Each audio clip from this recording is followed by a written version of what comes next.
কেন তুই এমনটা করে গোলাম? আরেকজন রে বললাম জাহান্নামে যাইতে, বলতে দেরি আছে, ওলা পায় জাহান্নামে পড়তে দেরি নাই।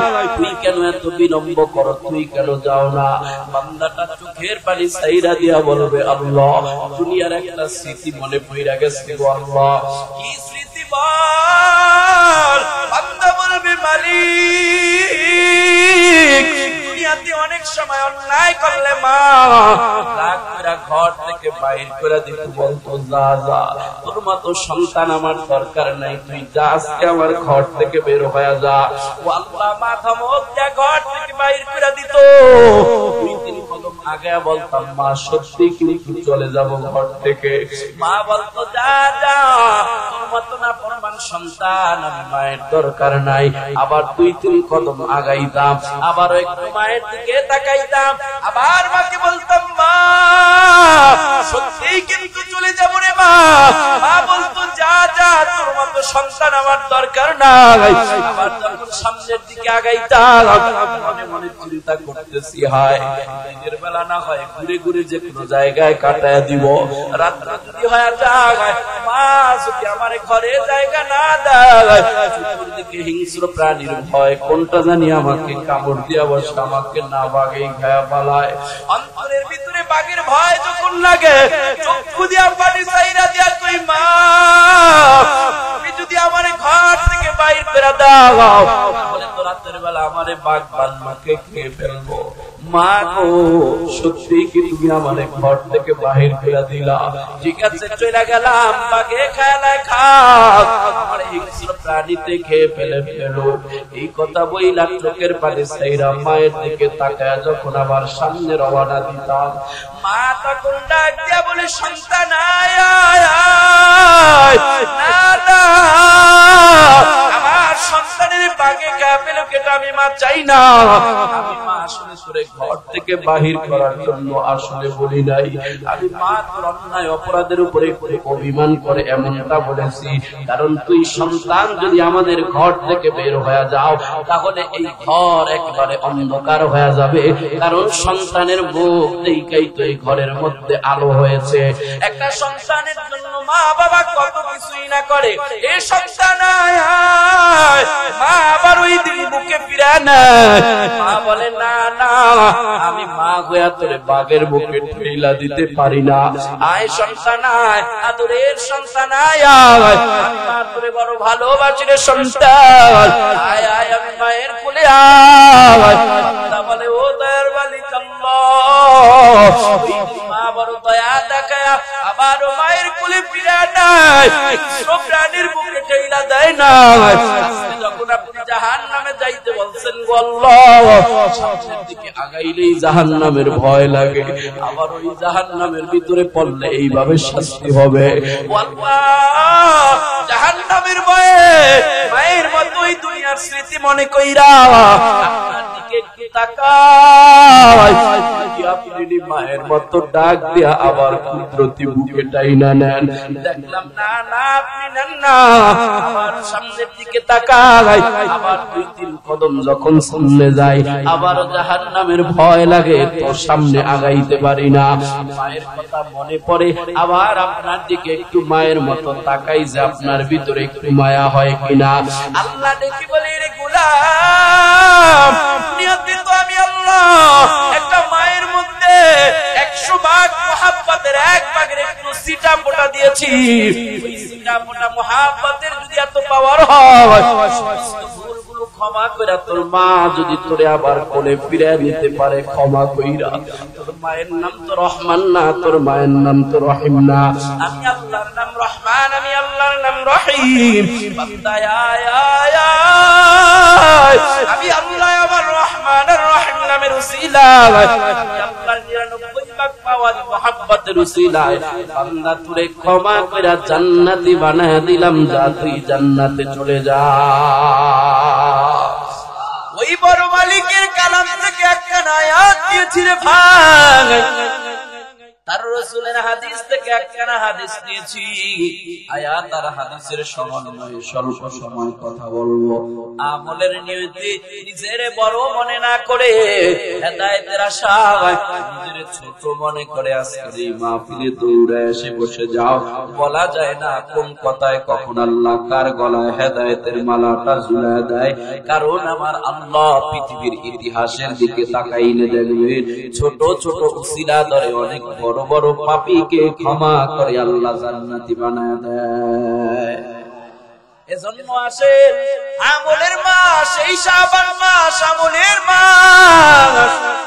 নবী আমার ডাক দিয়া উম্মতের জানা দেয়, আহসু হেলালা শাবান লিরমাদান।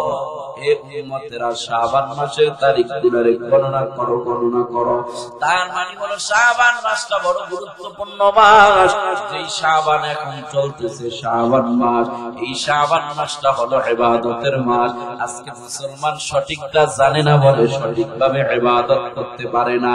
এজন্য নবী আমার বলে রমজানের জন্য শাবান মাসকে গুরুত্ব দাও। এজন্যই নবী শাবান মাসে বেশি বেশি নফল রোজা রেখেছে। এজন্য নবী শাবান মাসে বেশি বেশি নফল ইবাদত করেছে। কারণ কি রে পিনার মানুষ জানে, কারণ শাবানের পরেই তো রমাদান। যেই রমাদান মাসটাকে আল্লাহ মুমিনের জন্য তাকওয়া অর্জনের মাস বানায় দিয়েছে। রমজান মাসটা এত গুরুত্ব, যেই মাসে একটা ফরজ আদায় করলে আপনি 70টা ফরজ আদায়ের সওয়াব পাবেন। এজন্য ওই মাসটার একটা প্রস্তুতি দরকার। মাস শুরু হয়ে গেছে, আপনি যদি প্রস্তুতি নিতে শুরু করেন, মাস শুরু হয়েছে, আপনার প্রস্তুতি শুরু। প্রস্তুতি নিতে নিতে ওই মাসের গুরুত্বপূর্ণ অনেক সময়গুলো চলে যাবে। এজন্য নবী আমার বলেন উম্মত, এই গুরুত্বপূর্ণ মাস, এই মাসে এক একটা নফল ফরজের সমতুল্য, এক একটা ফরজের সওয়াব 70টা ফরজের সমতুল্য। ওই রমজান মাস আসার আগেই তুমি তাড়াতাড়ি আগে নিজেকে প্রস্তুত বানায় নাও, সমস্ত ঝামেলা থেকে গুটায় নাও। সাহাবায়ে কেরাম শাবান মাসে নিজেদেরকে এতটা দুনিয়াবি কাজ থেকে গুটায়া নিত রে ভাই। সাহাবায়ে কেরাম শাবান মাসে যাকাত আদায় করার মাসআলাগুলো পর্যন্ত শেষ করে দিত, যাকাতগুলো পর্যন্ত শাবান মাসে আদায় করে দিত, যাতে রমজানে কোনো ভেজাল করতে না হয়, কোনো সময় যাকাত আদায়ের পিছনে তার ব্যয় করতে না হয়। কারণ ওই রমজান মাস তাকওয়া অর্জনের মাস। আর আগামী কালকে রাত, এই শাবান মাসের মধ্যে আরেকটা রাত, আগামী কালকে রাত, যেটাকে আপনারা শবে বরাত বলেছিলেন, ঠিক কিনা আওয়াজ করে বলেন? ওই শবে বরাত সেটাও বড় দামি রাত্র রে ভাই। নবী আমার হাদিসের মধ্যে জানায় দেন, ইন্নাল্লাহ লা ইয়াত্তালিউ ফি লাইলাতিল নিসফি মিন শাবান। শাবানের রজনী তথা 14 তারিখ দিবাগত রাত, 2024 সালের আগামী 25 তারিখ দিবাগত রাত, শবে বরাতের রাত বা লাইলাতুল নিসফি মিন শাবান। এই রাতের বেলা আমার আল্লাহ সমস্ত মাখলুকের দিকে রহমতের দৃষ্টি নিক্ষেপ করে, সমস্ত মাখলুকের দিকে রহমতের দৃষ্টি দেয়। ওয়ায়াগফিরু লিজামিই খালকিহি ইল্লা লিলমুশরিকিন আও মুশাহিনিন। আর মুশরিক ছাড়া আমার আল্লাহ সে রাতে সমস্ত মানুষের ক্ষমা করে দেয়, ক্ষমা করে দেয়। সুবহানাল্লাহ। যেই রাতে আমার আল্লাহ দুনিয়ার সমস্ত মাখলুকের ক্ষমা করে দেয়, এই রাতের দাম আছে না নাই? এজন্য আসো, এই রাতে আমরা কি করব, কেমনেই বা কাটাবো, কি ইবাদত করব, কি করলে আল্লাহ খুশি হবে, আর কি করাই বা যাবে না, এটাও তো আমাদের জানা দরকার। আজকে মুসলমান অনেক কিছুই না জানার কারণে লাইলাতুল বরাতের মতো, লাইলাতুল বরাতের মতো, শবে বরাতের মতো এত দামি একটা রাত্রকে আমাদের মা বোনরা রুটি পিঠা বানানোর পিছনে শেষ করে দেয়, ঠিক কিনা বলে? অথচ আমার আল্লাহ ওই রাতে বান্দাকে ক্ষমা করার জন্য প্রথম আসমানে এসে ডাকে, আলা মিন মুস্তাগফিরিন ফাগফির লাহু। এ বান্দা বান্দি কে আছো আয়, আমি আল্লাহর কাছে আয়, গুনাহ করেছো ক্ষমা চাও, আমি আল্লাহ তোর গুনাহগুলো ক্ষমা করে দিব। এমনিতেই আল্লাহ প্রতিটা রাত্রে তাহাজ্জুদের সময় প্রথম আসমানে আইসা বান্দারে ডাকতে থাকে রহমত দিয়া, এ গোলাম আয়, তুই আমার কাছে বল, তোর জরুরত আছে, জরুরতের কথা বল, আমি আল্লাহ তোর জরুরতগুলো পূরণ করে দিব। বান্দা তোর ঋণ আছে, আমি আল্লাহর কাছে বল, ঋণ পরিশোধের ব্যবস্থা করে দিব। এর মধ্যে আবার শবে বরাতের রাত, লাইলাতুল নিসফি মিন শাবানের রাত, শাবানের 18 রজনীর রাত, গুরুত্বপূর্ণ রাত, দোয়া কবুলের রাত, ইবাদতের রাত। এই রাতটা যদি আমরা এদিক সেদিক করে কাটায় দেই, অনেক সময় দেখা যায় যুবকেরা এই রাতের মধ্যে দলে দলে দলে দলে এই মসজিদ থেকে ও মসজিদ, ও মসজিদ থেকে ও মসজিদ ঘুরে ঘুরে ঘুরে ঘুরে দামি রাত্রটা কাটায় দেয়। শেষ সময় যায় এক ঘুমে সকাল 10টা বাজায় আছে না না, ফজরের খবর থাকে না, কবরস্থানে যা দলে দলে আড্ডা দেয়, সবাই যা কবরস্থানে দলে দলে আড্ডা দেয়, মোবাইল থেকে হাসে, আছে না নাই? ও বিন্নার মুসলমান গো, রাতটা দামি, তাতে কোনো সন্দেহ নাই। কারণ এই হাদিসটা 8 সাহাবী থেকে বর্ণিত, হাদিসের সনদ বড় ভালো, সহিহ পর্যায়ের হাদিস, হাসান পর্যায়ের হাদিস। এজন্য হাদিসটা যেহেতু সহিহ, রাতটা অবশ্যই গুরুত্বপূর্ণ। কিন্তু গুরুত্বপূর্ণ রাতটাকে আমরা কেমনে এমন খেলায় খেলায় কাটা দেই, কেমনে ভাবে আমরা রাতটাকে শেষ করে দেই। এ বিন্নার মুসলমান যুবক বন্ধু, ভালো করে শোনো, সমস্ত মাখলুকের ক্ষমা করে দেয়। তোমার যদি মন চায় আমি একটু রাতের বেলা যায় বাবার কবরটা জিয়ারত করে বাবার জন্য ক্ষমা চাই, যাইতে পারো, কোনো বাধা নেই। তবে তুমি একা একা যাও, দলবদ্ধ হয়ে নয়, কারণ শবে বরাতের রাতে দলবদ্ধ ইবাদত কোনো হাদিস দ্বারা প্রমাণিত নাই। এজন্য আপনি কবরস্থানে যান, একা কিভাবে যান, ঘরের সবাই ঘুমায়, অথবা একজন এক এক ইবাদতে লিপ্ত। আপনি কখনো নামাজ পড়েন, কখনো তেলাওয়াত করেন, আবার কখনো কান্নাকাটি করে মালিকের কাছে ক্ষমা চান। আবার আপনি কবরস্থানে যদি যাইতে মন চায়, কবরস্থানে এর পানি দাদা দাদির জন্য কান্না করে করে আপনি ক্ষমা চান। কিন্তু কবরস্থান আপনার জন্য দলবদ্ধ হয়ে যায় গল্প আর মোবাইল টিপার জন্য নয়। কবরস্থান হলো কাদার জায়গা, ওটা হাসার জায়গা নয়। এজন্য ওখানে যায় সন্তানেরা দলবদ্ধ ভাবে গল্প করে আর হাসে। আরে যেই কবর দেখলে হযরত ওসমান রাদিয়াল্লাহু তাআলা আনহু এত পরিমাণ কান্না করতো, কান্না করতে করতে চোখের পানিতে দাড়ি ভিজায় ফেলাইতো, ভিজায় ফেলাইতো। সাহাবীরা জিজ্ঞেস করে, ও রাসূলের সাহাবী হযরত ওসমান অন্য সময় জাহান্নামের বর্ণনা শুনলো, আপনাকে এত কান্না করতে দেখা যায় না, তবে আপনি কেন কবর দিয়া হাঁটার সময়, কবরের পাশ দিয়ে হাঁটার সময় এত কান্না করেন? হযরত ওসমান বলে, ও ভাই, এই কবর মানুষের জন্য বড় গুরুত্বপূর্ণ একটা জায়গা। এই কবর মানুষের প্রথম ইমিগ্রেশন কাউন্টার। ইমিগ্রেশন কাউন্টারে যদি কেউ ধরা খাওয়া যায়, তার যেমন আর বিদেশে যাওয়া হয় না, অন্য রাষ্ট্রে যাওয়া হয় না। ইমিগ্রেশন কাউন্টার এই কবর নামক মুসলমানের ইমিগ্রেশন কাউন্টার। এখান থেকে চেকিং হয়, কেউ জান্নাতে যাবে, কেউ জাহান্নামে যাবে।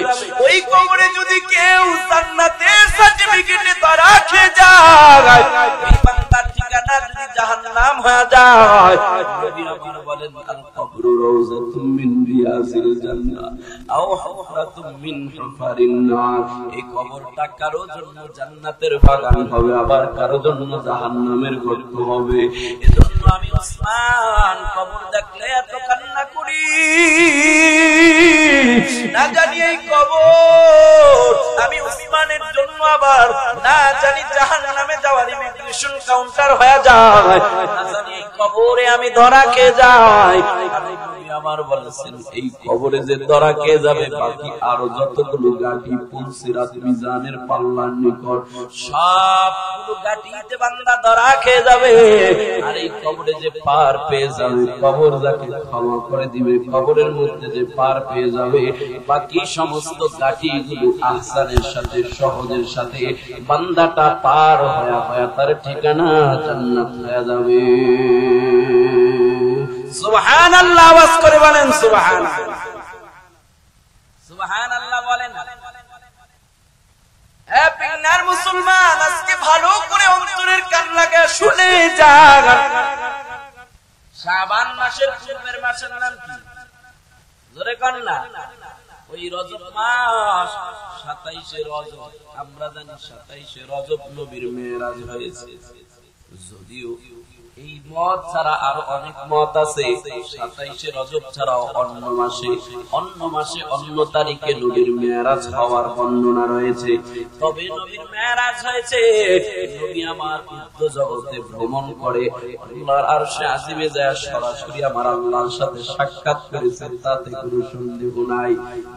আল্লাহ প্রথম আসমান, দ্বিতীয় আসমান, তৃতীয় আসমান, চতুর্থ, পঞ্চম, ষষ্ঠ আসমান পাড়ি দিয়ে সপ্তম আসমানে নিয়ে যখন পৌঁছায় নবী আমার হযরত ইব্রাহিম নবীর সাথে সাক্ষাৎ হয়।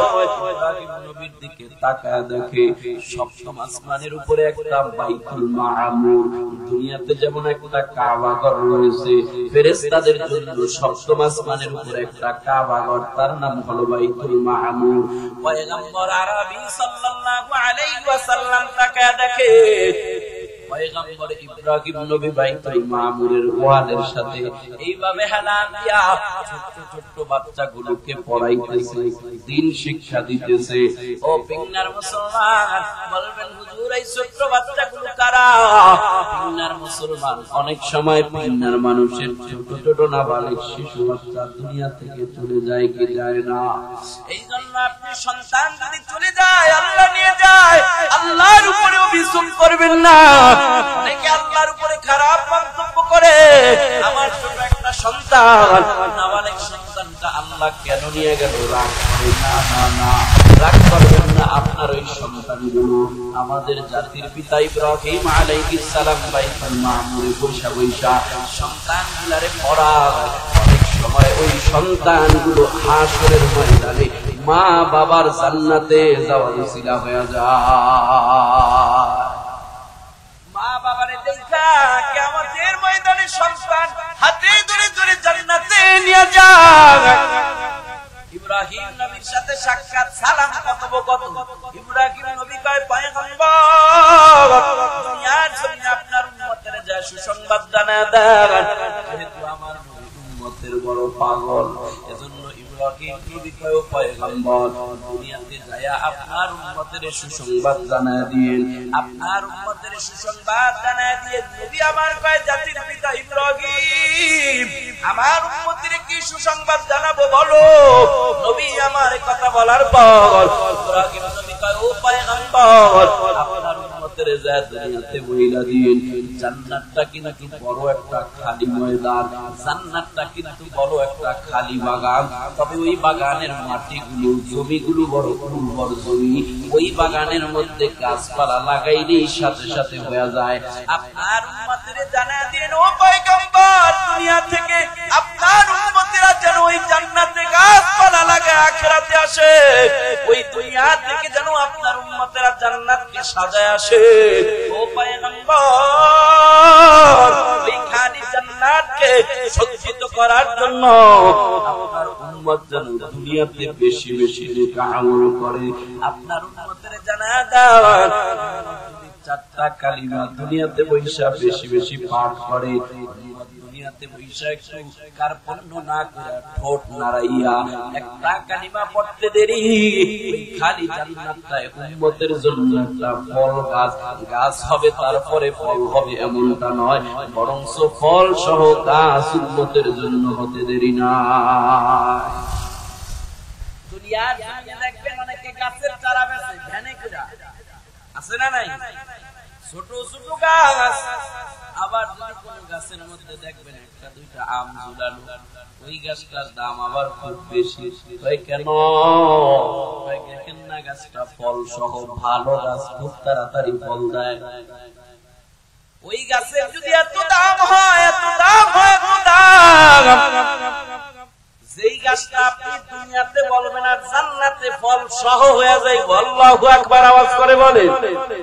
দুনিয়াতে শুধু মুখের ঠোঁট নাড়া বলবেন, আর আখিরাতের জান্নাতে আপনার জন্য জান্নাত সজ্জিত হয়ে গাছ হয়ে যাবে, ফল সহ ছোট গাছ নয়, অনেক বড় গাছ।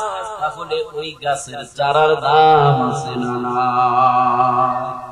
ইব্রাহিম নবী কয় পয়গম্বর, আপনার উম্মতের ওই গাছের চারাগুলো দুনিয়াতে পয়সাই লাগায় আসতে বললেন, জান্নাতে আইসা লাগানোর কোনো সুযোগ থাকবে না।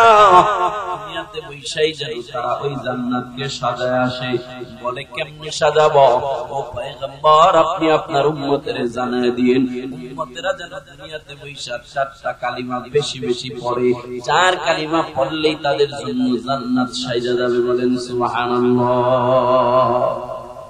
বলবো 4 কালিমা? বলবো ইনশাআল্লাহ। এটা পরে বলবো একবারে শেষে, যারা যাইবো গা এরা যেন না পায়, ঠিক না?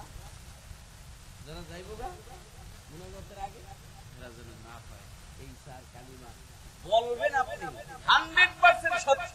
63 বছর জিন্দেগিতে যার জীবনে একটা মিথ্যা নাই, তিনি হলো আপনার আমার পয়গম্বর। সে নবীর কথা যদি আপনি এই 4 কালিমা পড়েন, জান্নাত আপনার জন্য সাজবে গাছ দ্বারা, ফলমূল দ্বারা। ইনশাআল্লাহ এটা আপনাকে পরে বলবো।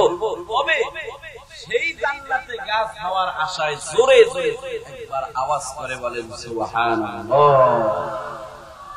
মুহতারাম হাজিরিন, আমি আপনাদের সামনে একখানা কোরআন কারীমের আয়াত তেলাওয়াত করেছি। একটু অগোছালো দেখে এদিক সেদিক কথা বলেছি। এই আয়াত আর একখানা হাদিসের টুকরা তেলাওয়াত করেছি। আয়াত আর হাদিসের সমন্বয়ে আর একবারে স্বল্প সময় কথা বলি, আপনাদেরকে ছেড়ে দিব, যদি আল্লাহ তৌফিক দান করে। আর আপনারা যদি শুনতে রাজি হন, রাজি আছেন ইনশাআল্লাহ? শুনবেন সবাই। বাড়ি থেকে কি নিয়ে ফিরাইছেন? এই যে কতক্ষণ বয়ান শুনবেন? সারা রাত? আল্লাহ, দুনিয়ার মানুষের কলিজা দেখছে, সারা রাত বয়ান শুনবে। কই আসলে সারা রাত বয়ান হলে শুনবেন? হ্যাঁ, দেখি তো সারা রাত বয়ান হবে না। যদি হয় শুনতে রাজি আছি। কে কে দু হাত তুলে আল্লাহকে দেখে? আল্লাহ কবুল করুক না মা।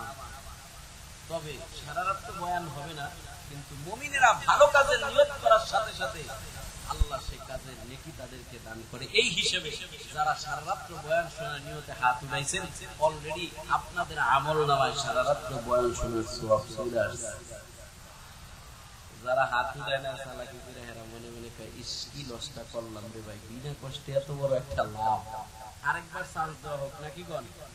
সারা রাত্র বয়ান হবে না, যদি হয় শোনার জন্য রাজি আছি। কে কে নারায়ে তাকবীর, নারায়ে তাকবীর। আল্লাহ আমাদের সবার হাতগুলো কবুল করুক, জোরে বলেন আমিন। আমার তেলাওয়াতকৃত আয়াতের মধ্যে আল্লাহ বলেন, ইন কুনতুম তুহিব্বুনাল্লাহ, ও নবী দুনিয়ার মানুষের আপনি জানা দেন, ইন কুনতুম তুহিব্বুনাল্লাহ, দুনিয়ার মানুষেরা যদি আমি আল্লাহকে পেতে চায়, কাকে? আরো জোরে বলেন, আরো জোরে বলেন। পিংনার মুসলমান আওয়াজ করে বলতে পারেন, হুজুর এত বারবার আল্লাহ শব্দ কেন বলাইলেন? ও মুসলমান ভালো করে শুনি, দুনিয়াতে আজকে আল্লাহকে আল্লাহ বলে একটা ডাক দিলে আল্লাহ আপনার একবার ডাকের জবাব কমপক্ষে 10 বার দিবে। অথচ আখিরাতে যাবার পর বান্দা যখন জাহান্নামের ভিতরে পইরা জাহান্নামের আগুন সহ্য করতে পারবে না, বান্দাটা আল্লাহকে ডাকতে থাকবে, ইয়া হান্নান ইয়া মান্নান, ও দয়ার মালিক আল্লাহ। জাহান্নামের আগুন আর সহ্য হয় না।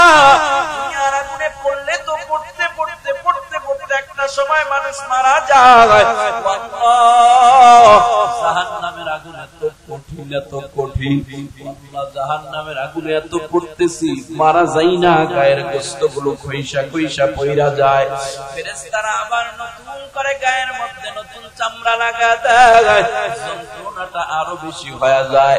জাহান্নামের ভিতরে আগুনে জ্বলতে জ্বলতে জাহান্নামী যখন পিপাসা লাগা যাবে, আল্লাহকে ডাকবে, ইয়া হান্নান ইয়া মান্নান, আল্লাহ আর সহ্য হয় না, ঠান্ডা পানির ব্যবস্থা করে দেন। আজকে তো দুনিয়াতে আল্লাহকে একবার ডাকলে আল্লাহ আপনার ডাকে 10 বার সাড়া দেয়। ওই দিন কিয়ামতের ময়দানে জাহান্নামে যায় যখন আপনি আল্লাহকে ডাকবেন, একবার ডাকের সাড়া আল্লাহ 10 বার দিবে না, বরং আপনি ডাকতেই থাকবেন, আল্লাহ সাড়া দিবে না। 1000 বার ডাকার পরে আমার আল্লাহ একবার সাড়া দিবে, তাও আবার ধমকের সুরে, এরে না ফরমান আমারে ডাকো কা, এ না ফরমান দুনিয়াতে আমি আল্লাহ তোর জবানের দিকে তাকিয়েছিলাম, এই জবান দিয়ে তুই দুনিয়ার কত মানুষের ডাকো, আমি আল্লাহরে ডাকো না, আমি আল্লাহ তোর জবানটার দিকে তাকিয়েছিলাম, তুই আমারে ডাক দাও নাই। তুই যদি আমারে ডাক দিতি একবার, আমি আল্লাহ সাড়া দিতাম 10 বার, আমি আল্লাহ সাড়া দিতাম 100 বার। ও বান্দা তুই আমারে সেদিন ডাকো না, আজকে পদে কইরা আল্লাহকে ডাকো। আল্লাহ 1000 পর একবার সাড়া দিয়া বলবে না ফরমান কেন ডাকো, বান্দা বলবে আল্লাহ পিপাসায় কলিজা পেটা যাইতেছে, আল্লাহ একটু পানি খাওয়ার প্রয়োজন। আল্লাহ ফেরেশতারে অর্ডার করব তারে পানি খাওয়াও। তবে জাহান্নামীর জন্য ঠান্ডা পানি নয়, জাহান্নামীরে ঠান্ডা পানি দিবা না, কোন পানি দিবা? জাহান্নামীরা জাহান্নামের ভিতরে পড়তে পড়তে পড়তে পড়তে তাদের গোশতগুলো পয়সা পয়সা পয়সা পয়সা একটা লঙ্গা দিয়া যেই পানিগুলো যাইবে, ট্রেন দিয়া যেই পানিগুলা যাইবে, ওই জাহান্নামের আগুনে পোড়া পানিগুলো পুষগুলো বড় করো। আল্লাহ বলবে এতটুকু গরমে নাফরমানের হবে না, ওই পানিগুলারে আলাদা ভাবে আবার গরম করা, আলাদা ভাবে আবার ফুটাও, আলাদা ভাবে আবার ফুটাও, তাও পানি না, আপনার রক্ত, আপনার পুষ, আপনার পচা গোশতগুলো, ওগুলোকে আলাদা ভাবে আবার আল্লাহ ফেরেশতা দিয়া আলাদা ভাবে আবার আরো গরম করাইবে। এবার গরম একটা পেয়ালার ভিতরে নিয়া ফেরেশতা যায়, এবার নাফরমান কি বলবে, নাফরমান নে নে এই নে পান কর, আল্লাহ পানি পান করার জন্য দিয়েছে। ওই পাত্রটা এত গরম এত গরম, বান্দাটা যখন নাকি পাত্রটা হাত দিয়া ধরবে, ওই পাত্রের গরমের সাথে সাথে সাথে সাথে বান্দার 5-10টা আঙ্গুলের গোশতগুলো পয়সা পড়া যাবে। কিন্তু বান্দার পিপাসা এত বেশি, বান্দা তো পিপাসায় কলিজা ফেটে যায়, হাতের গোশতগুলো পয়সা দেওয়ার পর বান্দা এরপরেও পানি পান করতে চাইবে, কারণ বান্দার পিপাসায় কলিজা ফেটে যায়। এবার বান্দাটা আস্তে আস্তে যখন নাকি ওই পেয়ালাটারে মুখের দিকে আনে, আর যখন মুখটারে পেয়ালার কাছে নেয়, পেয়ালা যত মুখের কাছে আসে, ওই পেয়ালার আগুনের পানির গরমের তাপে বান্দার এই গালের গোশতগুলো কইসা কইসা পেয়ালার মধ্যে পড়ে যায়। বান্দা তারপর এত বেশি পিপাসা, বান্দাটা পিপাসার কারণে পেয়ালাটা ছাড়ে না, কারণ পিপাসাটা অনেক বেশি। বান্দা পেয়ালা আনতেই থাকে আর গালের চেহারার গোশতগুলো কইসা কইসা পেয়ালার মধ্যে পড়তেই থাকে। একটা পর্যায়ে সহ্য করতে না পাইরা বান্দাটা সমস্ত পেয়ালার ওই রক্তপুঞ্জের পানিগুলো গলার মধ্যে ঢাইলা দেয়। যেই মাত্র গলার মধ্যে পানিগুলো পুষগুলো ঢাইলা দেয়, ওই পানি আর পুষগুলাকে আল্লাহ এত বেশি তাপ দিয়েছে, গলার ভিতরে দিতে দেরি, বান্দার পানি যেই দিক দিয়া যায় ওই দিকের সমস্ত নারী বুড়িগুলো নিয়ে বান্দার পিছনের রাস্তা দিয়া বাইর করে দেয়। বান্দা আবারও ডাক দিয়া হান্নান ইয়া মান্নান, আল্লাহ সহ্য হয় না গো, আল্লাহ সহ্য হয় না।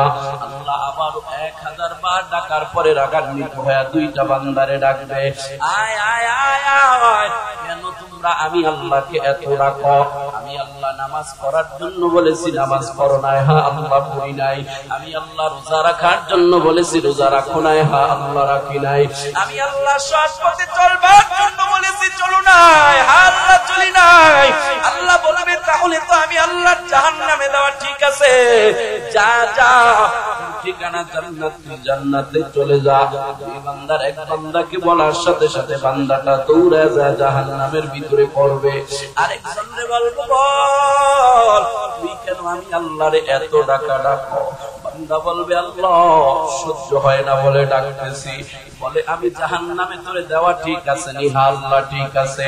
নামাজ পড়ো নাই, রোজা রাখো নাই, হজ ফরজ হইছে করো নাই, যাকাত ফরজ হইছে দাও নাই, এজন্যই তো আমি আল্লাহ তোরে জাহান্নামে দিয়েছি, ঠিক আছে কিনা? হ্যাঁ আল্লাহ জাহান্নামে দেওয়া ঠিক আছে, তবে আল্লাহ সহ্য করতে পারি না। আল্লাহ বলবে, জাহান্নামে দেওয়া যদি ঠিক থাকে, যা যা যা যা, তুই তাড়াতাড়ি জাহান্নামে চলে যা। আগের বান্দা দৌড়ে জাহান্নামের ভিতরে যায়, এই বান্দাটা জাহান্নামের দিকে 2-3 কদম আগায়, আবার একবারে ঘাড় ফিরায় মালিকের দিকে তাকায়, আবার 2-3 কদম আগায়, আবার একটু ঘাড় ফিরায় মালিকের দিকে তাকায়। আল্লাহ পুনরায় ডেকে বলে, গোলাম আয় আয়, কেন তুই এমনটা করে রে গোলাম? আরেকজনরে বললাম জাহান্নামে যাইতে, বলতে দেরি আছে, ওলা পায় জাহান্নামে পড়তে দেরি নাই, তুই কেন এত বিলম্ব করো, তুই কেন যাও না? বান্দাটা চোখের পানি ছাইরা দিয়া বলবে, আল্লাহ দুনিয়ার একটা স্মৃতি মনে পড়ে গেছে গো আল্লাহ। কি স্মৃতি বল? বান্দা বলবে, মালিক দুনিয়াতে অনেক সময় অন্যায় করলে মা রাগ করে ঘর থেকে বাইর করে দিতে বলতো, যা যা, তোর মতো সন্তান আমার দরকার নাই, তুই যা, আজকে আমার ঘর থেকে বের হয়ে যা। ও আল্লাহ মা ধমক দিয়া ঘর থেকে বাইর করে দিত। 2-3 কদম আগে বলতাম, মা সত্যি কিন্তু চলে যাব ঘর থেকে। মা বলতো, যা যা, তোর মতো না পরমান সন্তান আমি মায়ের দরকার নাই। আবার 2-3 কদম আগাইতাম, আবার একটু মায়ের দিকে তাকাইতাম, আবার মাকে বলতাম, মা সত্যি কিন্তু চলে যাব রে মা। মা বলতো, যা যা, তোর মতো সন্তান আমার দরকার নাই। আবার যখন সামনের দিকে আগাইতাম, মনে মনে চিন্তা করতেছি, হায় দিনের বেলা না হয় ঘুরে ঘুরে যে কোনো জায়গায় কাটায় দিব, রাত্র যদি হয়ে যায়, মা যদি আমার ঘরে জায়গা না দেয়, চতুর্দিকে হিংস্র প্রাণীর ভয়, কোনটা জানি আমাকে কামড় দিয়া বসে, আমাকে না বাগেই খায়া পালায়। অন্তরের ভিতরে বাঘের ভয় যখন লাগে, চক্ষু দিয়া পানি চাইরা দিয়া, তুই মা তুমি যদি আমার ঘর থেকে বাইর করে দাও, তাহলে তো রাতের বেলা আমারে বাঘ বান্মাকে খেয়ে ফেলবো। মা গো সত্যি কি তুমি আমার ঘর থেকে বাহির করে দিলা? ঠিক আছে চলে গেলাম, বাঘে খেলায় খাক, আমার হিংস্র প্রাণীতে খেয়ে ফেলো। এই কথা বইলা চোখের পানি ছাইরা মায়ের দিকে তাকায় যখন আবার সামনে রওনা দিতাম, মা তখন ডাক দিয়া বলে, সন্তান আয় আয় আয়, না না, আমার সন্তানের বাঘে খেয়ে ফেলো, কেটা আমি মা চাই না। আমি মা আসলে তোরে ঘর থেকে বাহির করার জন্য আসলে বলি নাই, আমি মা তোর অন্যায় অপরাধের উপরে অভিমান করে এমনটা বলেছি। কারণ তুই সন্তান যদি আমাদের ঘর থেকে বের হয়ে যাও, তাহলে এই ঘর একবারে অন্ধকার হয়ে যাবে। কারণ সন্তানের মুখ দেখাই তো এই ঘরের মধ্যে আলো হয়েছে। একটা সন্তানের জন্য মা বাবা কত কিছুই না করে, এই সন্তান মা আবার ওই দিন বুকে ফিরে নেয়। মা বলে, না না, আমি মা হইয়া তোরে বাঘের বুকে ঠেলা দিতে পারি না। আয় সন্তান আয়, আদরের সন্তান আয়, আমি মা তোরে বড় ভালোবাসি রে সন্তান, আয় আয় আমি মায়ের কোলে আয়।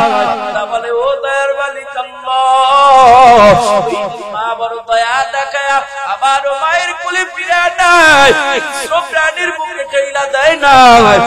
যখন আপনি জাহান্নামে যাইতে বলছেন গো আল্লাহ, সামনের দিকে আগাইলেই জাহান্নামের ভয় লাগে, আবার ওই জাহান্নামের ভিতরে পড়লে এইভাবে শাস্তি হবে। আল্লাহ জাহান্নামের ভয়ে মায়ের মতোই দুনিয়ার স্মৃতি মনে কইরা আপনার দিকে তাকায়, আপনি মায়ের মতো ডাক দিয়া আবার কুদরতি বুকে টাইনা নেন। দেখলাম না না আপনি নেন না, আবার সামনের দিকে তাকায়, আবার 2-3 কদম যখন সামনে যায় আবার জাহান্নামের ভয় লাগে, তো সামনে আগাইতে পারি না।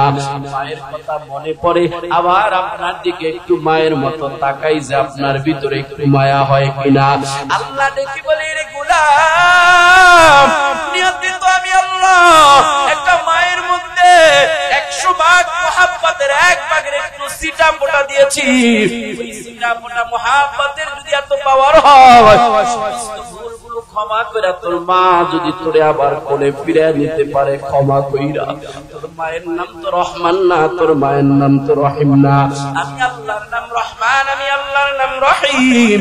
বান্দা আয় আয় আয়, আমি আল্লাহ আমার রহমান আর রহিম নামের উসিলায়, আমি আল্লাহর 99 ভাগ পাওয়ার মহব্বতের উসিলায় বান্দা তোরে ক্ষমা কইরা জান্নাতি বানায়া দিলাম, যা তুই জান্নাতে চলে যা।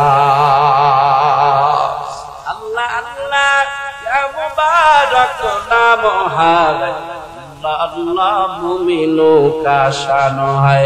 अल्लाह अल्लाह इस शीरीन सोना शीर शाकर में कुनद जानम तमाम। या इलाही तू मेरा माबूद है, या इलाही तू मेरा माशूक है। आवाज करे बोला जाবে কি আল্লাহু আকবার। তাহলে জাহান্নামে কইরা আল্লাহকে ডাকবেন, আল্লাহ আপনার ডাকে সাড়া দিবে না। 1000 বছর 1000 বার ডাকার পর একবার আল্লাহ আপনার ডাকে সাড়া দিবে। অথচ দুনিয়াতে আল্লাহকে একবার যদি আল্লাহ বলেন 10 বার সাড়া দেয়। এজন্য নবী আমার বলেন, কুল ইন কুনতুম তুহিব্বুনাল্লাহ, ও নবী দুনিয়ার মানুষেরা আপনি জানায় দেন, দুনিয়ার মানুষেরা যদি আমি আল্লাহকে পেতে চায়, আল্লাহকে আগে থেকেই ভালোবাসতে চায়। কাকে? এরপরও আল্লাহ বলে না কাকে। আল্লাহকে ভালোবাসা দরকার আছে না নেই? কেন ভালোবাসা? দুনিয়াতে আপনার টাকার অভাব নাই, আল্লাহ দিয়া কি করবেন? ক্ষমতার অভাব নাই, টাকা দিয়া কি করবেন? ক্ষমতার পাওয়ারে বরং আল্লাহর লগে পাল্লা দেয়। আছে না নাই? আল্লাহ সার দেয়, সার দেয়, আবার সাইরা দেয় না, মাঝে মাঝে কোনিও দেয়। কেন আপনাকে আল্লাহকে দরকার?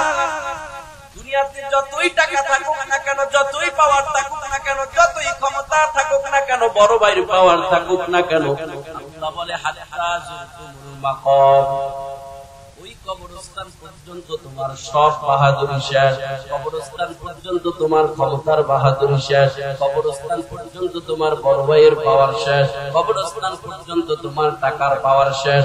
দুনিয়াতে টাকার পাওয়ারে, ক্ষমতার পাওয়ারে, বড় ভাইয়ের পাওয়ারে চললেও অন্ধকার কবরে কিন্তু এইসব পাওয়ার চলবে না। অন্ধকার কবরে যদি আপনাকে কেউ ফেরেশতার সওয়াল জবাব থেকে বাঁচাইতে পারে, যিনি বাঁচাতে পারবো তিনিকে।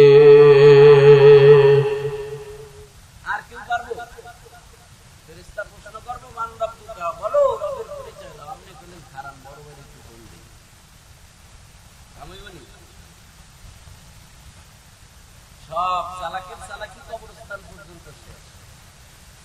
এক চালাক তো আমি কবরের ভিতরে যাইও চালাক, কবরের ভিতরে যাইও বাটপারি করি। দুনিয়া যেমন বাটপারি করে চলছি, ফেরেশতার সওয়াল জবাবের থেকেও বাটপারি করেই বাঁচছি। কেমনি?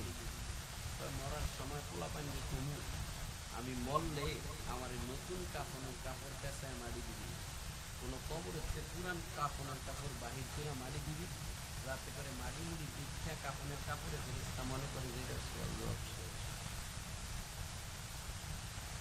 চিন্তা করছেন ইন্টারন্যাশনাল বাটপার নেই, যাইবো বাচ্চা যাইবো। অন্ধকার কবরে একমাত্র আল্লাহ ছাড়া কেউ আপনাকে বাঁচাতে পারবে না। আপনি যদি জানেন আপনার এই কেসটা এই উকিল ছাড়া কেউ লড়তে পারবে না, এই উকিল ছাড়া কেউ আপনার জামিনের ব্যবস্থা করতে পারবে না, যে কোনো ভাবেই হোক না কেন ওই উকিলকে আপনি ম্যানেজ করবেন, টাকা যত লাগে, ঠিক না? আল্লাহ বলে কবরে তোমাকে আমি ছাড়া যে কেউ বাঁচাতে পারবে না, আমি আল্লাহ তোমাকে বড় প্রয়োজন, আল্লাহর সাথে সম্পর্ক করা তোমার বড় প্রয়োজন। এজন্য আল্লাহ নবীকে দিয়া জানায় দেয়, নবী আপনি দুনিয়ার মানুষের জানায় দেন, মানুষের তো আমি আল্লাহকে বড় দরকার। কুনতুম তুহিব্বুনাল্লাহ, মানুষেরা যদি আমি আল্লাহকে ভালোবাসতে চাই, আমি আল্লাহকে পাইতে চাই, মানুষের সামনে একটা পথ খোলা, ফাত্তাবিউনি, মানুষেরা যেন আপনি নবীর অনুসরণ করে।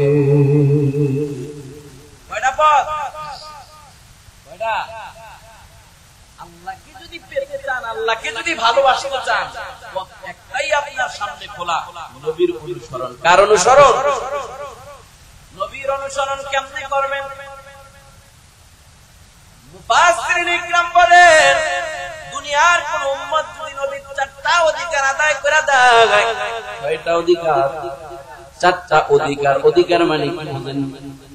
নবী আপনার কাছে পাওনা, হক পাওনা যদি আপনি আদায় করেন, নবীর উপরে অনুগ্রহ করছেন এমনটা নয়। চারটা হক আর অধিকার নবী আপনার কাছে উম্মত হিসাবে পাওনা।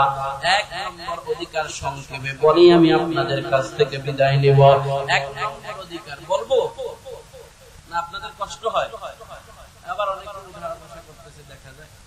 হ্যাঁ হ্যাঁ, তাহলে বলবো, কেউ উঠলে কিন্তু আর বলতাম না।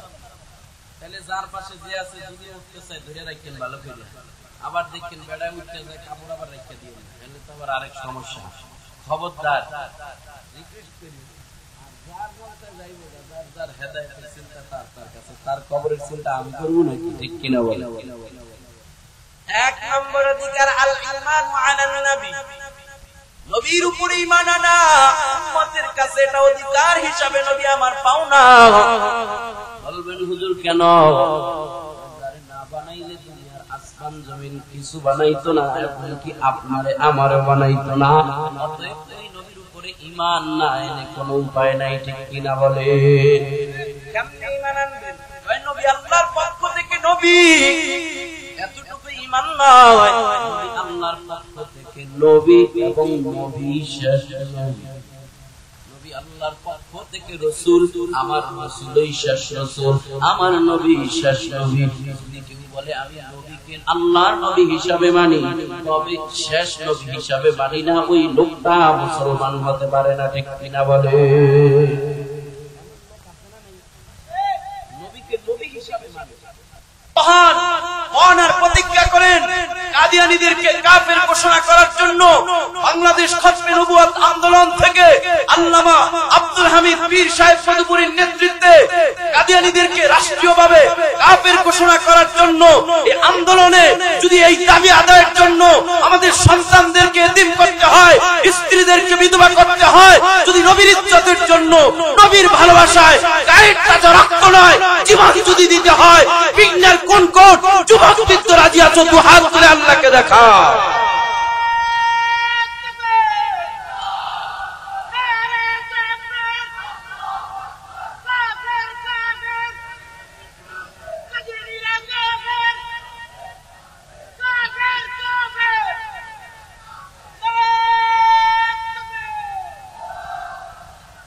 আউলিয়াদের এই জমিনে নাস্তিকদের ঠাই হবে না, আউলিয়াদের এই জমিনে কাদিয়ানীদের ঠাই হবে না। নানা রেহাই পাবি না নবীজির দুশ্মনেরা, নানা রেহাই পাবি না নবীজির দুশ্মনেরা, নানা রেহাই পাবি না নবীজির দুশ্মনেরা। নবীজির জন্য যদি জীবন দিতে হয়, দিনারে মুসলমান পায় না কোনো ভয়। নবীজির জন্য যদি জীবন দিতে হয়, সরিষা বাড়ির এই মুসলমান পায় না কোনো ভয়। আমাদের এই আন্দোলন ঠেকানো না যাবে না, আমাদের এই আন্দোলন ঠেকানো না যাবে না। নানা রেহাই পাবি না নবীজির দুশ্মনেরা, নানা রেহাই পাবি না জ্ঞানী ওই কাফেরেরা। ঠিক ঠিক আওয়াজ করে বলো। এক নম্বর অধিকার, নবীর উপরে ঈমান আনবেন। ঈমান তবে নবী আমার নবী, আবার নবী আমার শেষ নবী, এটা হলো পূর্ণ ঈমান। দুই নম্বর, মুহাব্বাতুহু, নবীর মুহাব্বত সবচাইতে বেশি। কতটুকু মুহাব্বত? নবী আমার তেলাওয়াতকৃত আয়াতে হাদিসের মধ্যে বলেন, লা ইউমিনু আহাদুকুম হাত্তা আকুনা আহাব্বা ইলাইহি মিন ওয়ালিদিহি ওয়া ওয়ালাদিহি ওয়ান নাসি আজমাইন। যতক্ষণ পর্যন্ত দুনিয়ার কোন উম্মত আমার নবীর তার পিতা মাতা সন্তান সন্ততি এমনকি দুনিয়ার সব মানুষের চাইতে বেশি মুহাব্বত না করব, ওই উম্মত কখনো খাঁটি মুমিন হতে পারবে না। অতএব মুহাব্বত আপনি নবীকে করবেন, এটা আপনার কাছ থেকে নবী আমার পাওনা। নবীর দুই নম্বর হক আর অধিকার। মুহাব্বত কতটুকু করবেন বলে, জমিনের মধ্যে আসমানের আল্লাহর পরে সবচাইতে বেশি অন্তরে মুহাব্বত থাকবে নবীর জন্য, ঠিক কিনা? সবচাইতে কম না বেশি? তবে বেশি পরিমাণ এমন না, বেশি মুহাব্বত করতে করতে আল্লাহর সাথে মিলে যায়। আছে না নাই? একদল আছে খুব বাড়াবাড়ি, মুহাব্বত করতে করতে করতে করতে আমার নবীরে গায়েবের মালিক বানায়া দেয়। আছে না নাই? মুহাব্বত করতে করতে হাজির নাজির বানায়া আমার নবীরে আল্লাহর সমকক্ষ বানায়া দেয়। আছে না নাই? আবার একদল আছে আমার নবীরে এত কম মুহাব্বত করে, কম মুহাব্বতের ফলে নবীর ভুল পর্যন্ত ধরে। আছে না না? এই মিয়া ধরে করে না? আছে না নাই? আমার নবীর জালেম বলে গালি দেয় মুসলমান, তাও আবার তাবলীগের বড় আমির বলে কথা কয় না। কেউ কম মুহাব্বত করে নবীরে গালি দিল, ভুল ধরে। আবার কেউ বেশি মুহাব্বত করে আল্লাহর সমকক্ষ বানায় দেয়। না না, উম্মত আমরা হইলাম তার উম্মত, আমাদের ভিতরে ইফরাত থাকবে না, তাকফির থাকবে না। একবারে বেশি মুহাব্বত করে আল্লাহর সাথে মিলাইলেও সমস্যা, একবারে কম মুহাব্বত করে নবীর ভুল ধরলেও সমস্যা। আছে না নাই? চোখে কম দেখলে মানুষ কি করে বুঝে না? কি দেয়? মুরব্বী ডাক্তারের কাছে যায়, কয় ডাক্তার এমন একটা চশমা দিয়ে, যে চশমা দিয়ে আমি ছোট জিনিস বড় দেখি। ছোট জিনিস চশমা চোখে ঘুরে গেছে বাজারে, ছোট চাকিলা মাছগুলো বড় দেখলে কি হইবে? কথা কয় না। বুঝা কয় কি রে, এতগুলো ইলিশ একসাথে কেন? কয় বাঘা মাত্র 200 এক ভাগ। কয় কস প্রতিদিন হালি এক হালি ইলিশের দাম 2-3 হাজার টাকা, আজকে ইলিশের ভাগ এক ভাগ 200 টাকা। দেখব বুড়ি কয় আমি বলে বাজার করে কোনদিনই জিতি না, আজকে বুড়িরে দেখাই দিব আমি পারি। ব্যাগ কইরা সাতটা লয়ে গেছে, বুড়া দেখছে কি কথা কয় না। বুড়াই ব্যাগ কইরা ইলিশ নিয়ে বাড়িতে যাকো, জাক্কার ব্যাগ কইরা বুড়িরে ধরায় দেয়া, কয় বুড়ি বহুত খোটা দিছো। আমি বলে বাজার করে কোন সময় জিতি না, নাও যেই ইলিশের হালি খাইছো 2-3 হাজার, আজকে ব্যাগ কইরা ইলিশ লই আইছি 2 ভাগ মাত্র 200-240। বুড়ি তো বড় খুশি হয়ে গেছে, ব্যাগের থেকে মাছ গাইলা দেখে এত ইলিশ নামের জাতটা। বুড়ির গলে এবার বুড়ায় পড়ছে আটকা। বুড়ির মেজাজ বড় আগুনে বুইরা, বুড়া বয়স যত হয় তার তত ছিঁড়ে কথা কতি। আছে না নাই? তর্ক বাজাইতে বাজাইতে এক পর্যায়ে বুড়া বুড়ি হাতাহাতি পর্যন্ত চলে গেছে। বুড়াই দৌড়ে ডাক্তারে কয়, ডাক্তার এমন একটা চশমা দিয়াছো, যেই চশমায় বুড়া বুড়ি এত বছর পর্যন্ত সংসার করি, তর্ক তর্ক হয়েছে, কথা কথা হয়েছে, কিন্তু হাতাহাতি হয় নাই, কিন্তু তোর চশমায় আমার বুড়া বুড়ি পিটা পিটি লাগাইয়া দিছে। পাল্টা চশমা, পাল্টা এবার চশমা দিবি এমন বড় জিনিসের ছোট জিনিস। চশমা পরে আবার বাড়ির দিকে রওনা হয়। প্রতিদিন খাল আর সাঁকো করায় বাড়িতে যায়। এই যে তো খাল ছিল বড়, চশমা পরে আইছে বড়টারে ছোট দেখে দেয়, খালই পায় না খুঁজলে। কি রে বুড়া মানুষ খাওয়ার পাই না, এই শাকো পাড়াইতে আমার কত কষ্ট হয়, আজকে যে শাকো টাকো কিছুই দেখি না, খাও দিয়া তো ছোট লাভ দিলেই উপায়। বুড়ায় ছোট চশমা দিয়া লাভ দিয়া পানিতে পড়ছে, পাশে আবার গোলা বাইরে খেলাধুলা করে, তো কি ব্যাপার দাদা এই শীতকালে ঠান্ডা পানিতে ডুবায় মাথা, তার তো ঝিল্লুনি পাইছিনি শুনি। দৌড়ে আসা ডাক্তারের কয়, ও ডাক্তার কি এমন চশমা দিছো, তোমার চশমায় একবার বুড়া কুড়ার মধ্যে ঘরের মধ্যে আগুন লাগায়, আবার এবার চশমায় আমার ঠান্ডা পানি পানি খাওয়ায়। ওরে ডাক্তার কি এমন চশমা দিছো? ডাক্তারে বুড়ারে ধমক দিয়া কয়, বুড়া একবার তুমি বেশি বাড়ায় নাও, একবার তুমি বেশি কমায় নাও, বেশি বাড়ানো না কমানো না, তোমার বলার দরকার ছিল এমন একটা চশমা দাও যে চশমা দিয়ে আমি সব সময় সুন্দর ভাবে সব জিনিস দেখতে পাই, সব জিনিস ঠিকঠাক মতো দেখতে চাই, বরঞ্চ তুমি তা করো না, একবার বাড়াইছো একবার কমাইছো, এজন্য একবার বাড়ায়া তুমি ঝগড়ার মধ্যে পড়ছো, আরেকবার কমায়া পানিতে চুপ খাইছো, এজন্য বেশি বাড়ায়া আল্লাহর সাথে নবীর সমকক্ষ বানাইলেও সমস্যা, আবার একবারে কমায়া নবীর ভুল ধরলেও সমস্যা, বরঞ্চ কম নয়, দুনিয়ার মধ্যে আল্লাহর পরে সবচাইতে অন্তরের মুহাব্বত আর ভালোবাসা উম্মতের থাকবে নবীর জন্য। মতে আলম নবী, নবী দুজাহান, সাহাবীরা নবীর প্রেমে হইল কুরবান, বলে সাহাবীরা নবীর প্রেমে হইল কুরবান।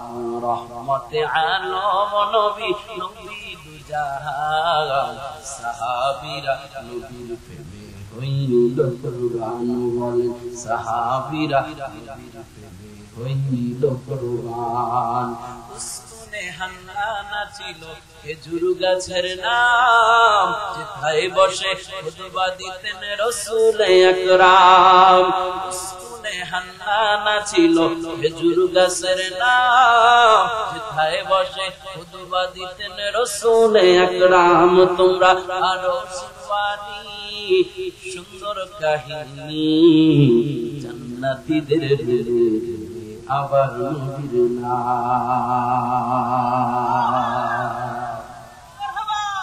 নবীরে মোহাব্বত করবেন, অন্তরের সব চাইতে আল্লাহর পরে বেশি না কম।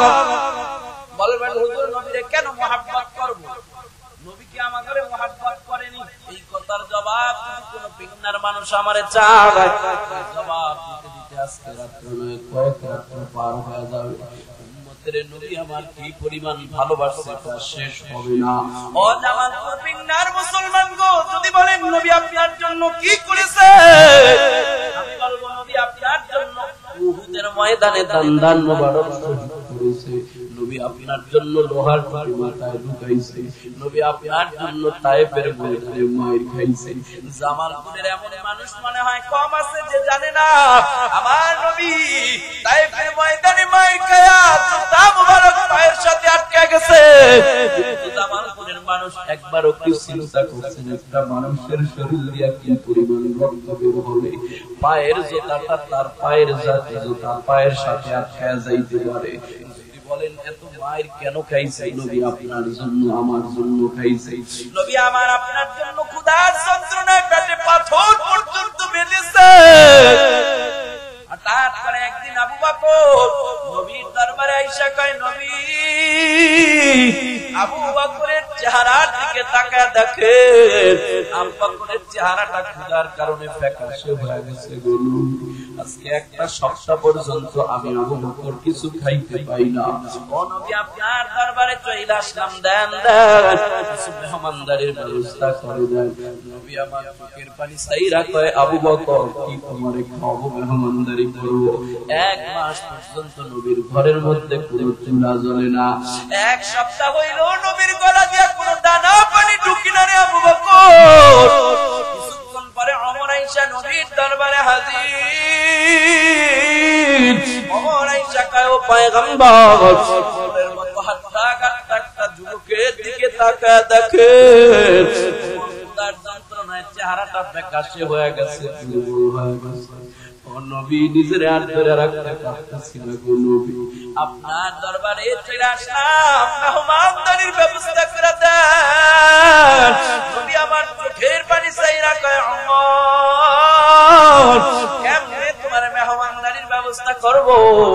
আমরা প্রশ্নটার ব্যবস্থা করতে পারলাম না, আমি নবী এক সপ্তাহ পর্যন্ত ক্ষুধার্ত। ওমর বলে কেঁদে কেঁদে নবী গো তাকে দেখে, পেটের দিকে একটু তাকায় দেখেন, এত বড় একটা হাঁটা যুবক, ক্ষুধার যন্ত্রণায় নিজের আর ধরে রাখতে পারি না। এবার পেটের কাপড় সরায় নবীরে দেখায়, নবী দেখেন সুইকা পড়তেছি ক্ষুধার যন্ত্রণায়, এজন্য পেটের মধ্যে আমি একটা পাথর বাঁধতে বাধ্য হয়েছি। ও নবী ক্ষুধার যন্ত্রণায় আমি ওমর পেটের মধ্যে পাথর বেঁধেছি গো নবী। নবী আমার চোখের পানি চাইরা ওমরের সান্ত্বনা দেয়, ওমর ক্ষুধার যন্ত্রণায় তুমি পেটের মধ্যে একটা পাথর বেঁধেছো। নবী এবার তার শরীর মুবারক থেকে পেটের থেকে কাপড় মুবারক সরায় ওমরের দেখায় দেয়, আরে ওমর দেখ দেখ দেখ ক্ষুধার যন্ত্রণায় পেটে একটা পাথর বেঁধেছো, আমি নবী ক্ষুধার যন্ত্রণায় পেটের মধ্যে দুইটা পাথর বেঁধেছি। ওমর তাকা দেখ আজকে কতদিন নবী গলার মধ্যে কোনো দানা পানি ঢোকে না।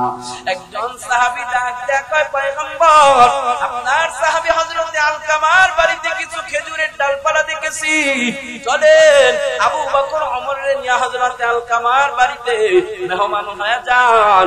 নবী আমার আবু বকর ওমরের নিয়ে আলকামার বাড়িতে হাজির হয়ে গেছে। ঘরের মধ্যে নক লাগায় দিছে, আসসালামু আলাইকুম ইয়া আহলাল বাইত, এ ঘরওয়ালা রহমতের নবী তোমাদের ঘরের দরজায় হাজির। হযরত আলকামার মেয়েটা ঘরের পর্দাটা ফাঁক করে দেখে রহমতের নবী আমাদের ঘরের দরজায় হাজির হয়ে গেছে। আরে নবীর একটু ঘরের দরওয়াজায় যদি পাইতাম, স্বপ্ন যুগের যদি নবীর একটু মাথার কাছে পাইতাম, একবার যদি নুরানি চেহারাটা এখানে দেখতে পারতাম, নবীর রওজায় যায় যদি একটু সালাম দিতে পারতাম। হযরত আলকামার মেয়ে দৌড়ে বাবাকে ডেকে বলে, বাবা দাওয়াত করে যারে আনা যায় না, রহমতের নবী আমাদের ঘরের দরওয়াজায় হাজির। হযরত আলকামা খুশির কারণে পায়ের জুতাগুলো পড়তে পারে না, ঘরের দরওয়াজায় চলে গেছে। আসসালাতু ওয়াসসালামু আলাইকা ইয়া রাসূলুল্লাহ, ও পয়গম্বর আপনি আমার ঘরের দরজায় হাজির। আমি আলকামার কপাল মনে হয় কইলা গেছে পয়গম্বর। নবী আমার ডাক দিয়া বলে, আলকামা শুনেছি তোমার বাড়িতে কিছু খেজুরের ডালপালা দেখা গেছে। আবু বকর বড় ক্ষুধার্ত, ওমর ক্ষুধার যন্ত্রণায় পেটে পাথর পর্যন্ত বেঁধেছে রে আলকামা, কিছু খেজুর দিয়া মেহমানদারি করায়া আবু বকর ওমর ক্ষুধার যন্ত্রণা নিবায় দাও। নিজের পেটের মধ্যে দুইটা পাথর, নিজের কথা বলবে না, উম্মতের জন্য নবী এত পাগল, বলে আবু বকর ওমরের ক্ষুধার যন্ত্রণা নিবায় দাও। আলকামা নবীর কথা শোনার পর চোখের পানি চাইরা কাঁদে আর কয়, পয়গম্বর আপনারে আমার ঘরের দরওয়াজায় দেখা মনে করছি কপালটা ভালো, দেখি আলকামার কপাল বড় খারাপ। রহমতের নবী আলকামার বাড়ি থেকে ফিরে যাবে। ও পয়গম্বর আপনার আসার কিছুক্ষণ পূর্বে আমি আলকামা আমার সমস্ত খেজুরগুলো বিক্রি করে দিয়েছি। পয়গম্বর নবী আমার বলে, আলকামা দেখো খেজুর পাও কিনা, ওই খেজুর গুলা দিয়ে আমার আবু বকর ওমরের ক্ষুধার যন্ত্রণা নিবারণ করে দাও। ওমর ক্ষুধার যন্ত্রণায় পেটে পাথর বাঁধছে। কেমন নবী নিজের পেটে দুইটা পাথর, নিজের কথা বলে না, বারবার আবু বকর ওমর, আবু বকর ওমর, আগে আমার উম্মতকে বাঁচা।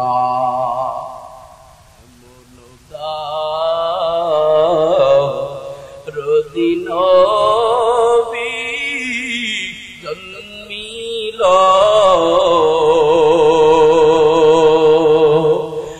মতি মতি বলে মতি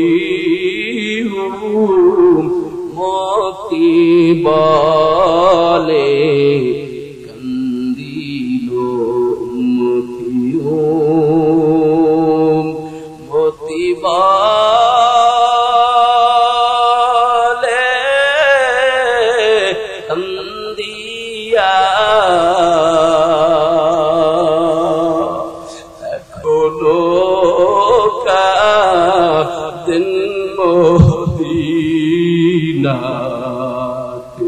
শুইয়া এখনো কাঁদেন মদিনাতে শুইয়া। আলকামা ডেকে বলে পয়গম্বর বাড়ির কোথাও খেজুরের টুকরাও নাই। নবী আমার কয় আলকামা দেখো তোমার ঘরের আশেপাশে কোন তাজা খেজুরের গাছ আছে কিনা। আলকামা দেখে বলে না না পয়গম্বর না, ঘরের আশেপাশে কোন তাজা খেজুরের গাছ নাই, তবে আমার বাড়ির পিছনে একটা মরা খেজুরের গাছ আছে। নবী আমার রহমতের চাদরটা আলকামারে দিয়া বলে আলকামা যাও যাও যাও যাও এই চাদরটা নিয়ে মরা খেজুর গাছের সামনে বিছায়া দাও, আর যায় বলো রহমতের নবী বড় ক্ষুধার্ত, তোমার কাছে খেজুর চেয়েছে। যাও যাও যাও, যেমন কথা তেমন কাজ। হযরত আলকামার চাদর নিয়া নবীর রহমতের চাদর নিয়া দৌড়ায় মরা খেজুর গাছের সামনে বিছায়া বলে মরা খেজুর গাছ, রহমতের নবী বড় ক্ষুধার্ত, খেজুরের প্রয়োজন। এমন কথা আলকামা বলতে দেরি মরা খেজুর গাছ থেকে আমার নবীর রহমতের চাদরে খেজুর পইরা চাদর বর্তে দেরি নাই। আল্লাহু আকবার, আওয়াজ করে বলেন আল্লাহু আকবার। হযরত আলকামার চাদর সব খেজুর নিয়ে নবীর দরবারে হাজির। ও পয়গম্বর চাদর সব খেজুর নিয়ে আসছি, খান ক্ষুধা নিবারণ করে। নবী আমার কয় আলকামা কি একটা ভুল করছো, যদি চাদর সহ উঠেন না আইনা খেজুর গুলারে শুধু উঠেন তাহলে আমার রহমতের নবীর চাদর থাকতো যতদিন খেজুর পড়তো ততদিন, এমনকি কিয়ামত পর্যন্ত আমার আখিরি জামানার উম্মতেরা পর্যন্ত চাদর থেকে খেজুর খাইতে পারত।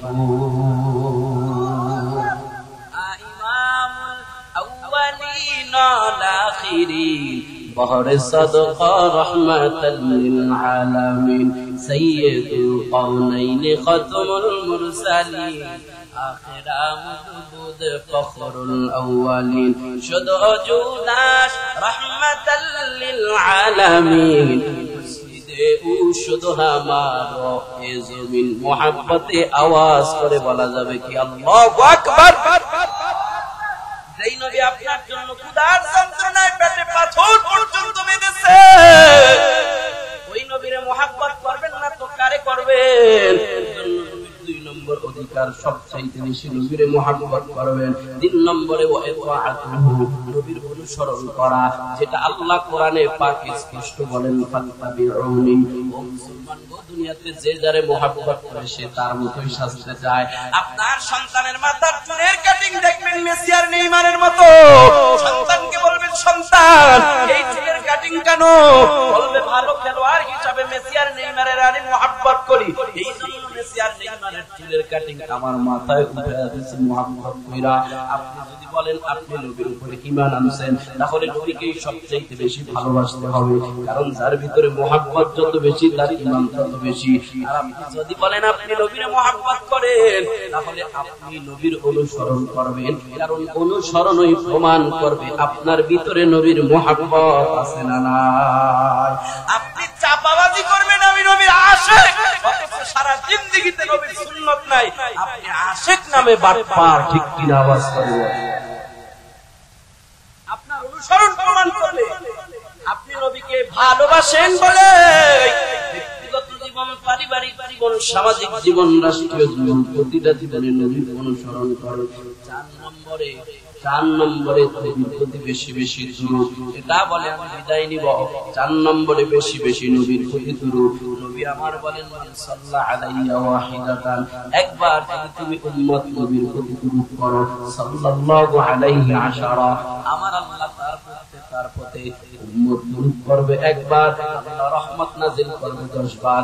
উম্মত দুরূদ বার, গুনাহ খাতা ক্ষমা করবে 10 বার, উম্মত দুরূদ পড়বে 1 বার, আমার আল্লাহ জান্নাতের দিকে উম্মতের মর্যাদা বুলন্দ করবে 10 বার। এমনকি আপনার দুরূদ নিয়ে নবীর রওজায় পৌঁছায়।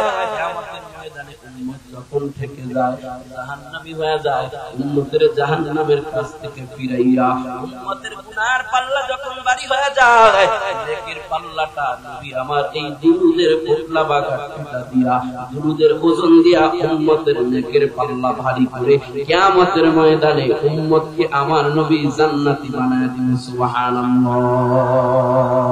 তাহলে চারটা অধিকার নবীর উম্মত নবীর যদি আদায় করে, নবীর অনুসরণ করেন আল্লাহকে পাওয়ার জন্য, চার অধিকার আদায়ের মাধ্যমে যদি নবীর পূর্ণাঙ্গ অনুসরণ করেন আল্লাহকে পাওয়ার আশায়, ভালোবাসার আশায়, আল্লাহ বলে ইউহিব্বুকুমুল্লাহ, আমি আল্লাহকে ভালোবাসার আশায় যারা আমার নবীর অনুসরণ করলো চার অধিকার আদায়ের মাধ্যমে, আমি আল্লাহ নিজে এবার এই বান্দাদেরকে ভালোবাসতে শুরু করে দেব।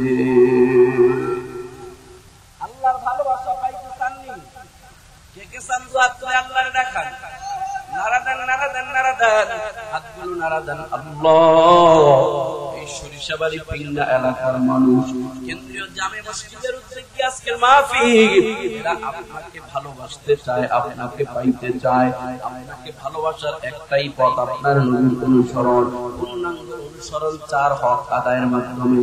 আমরা সবাই বাকি জিন্দেগিতে চার হক আদায় করে আপনার নবীর অনুসরণের মাধ্যমে আপনার ভালোবাসা পাওয়ার জন্য আমাদের কবুল করেন। জোরে বলেন আমিন।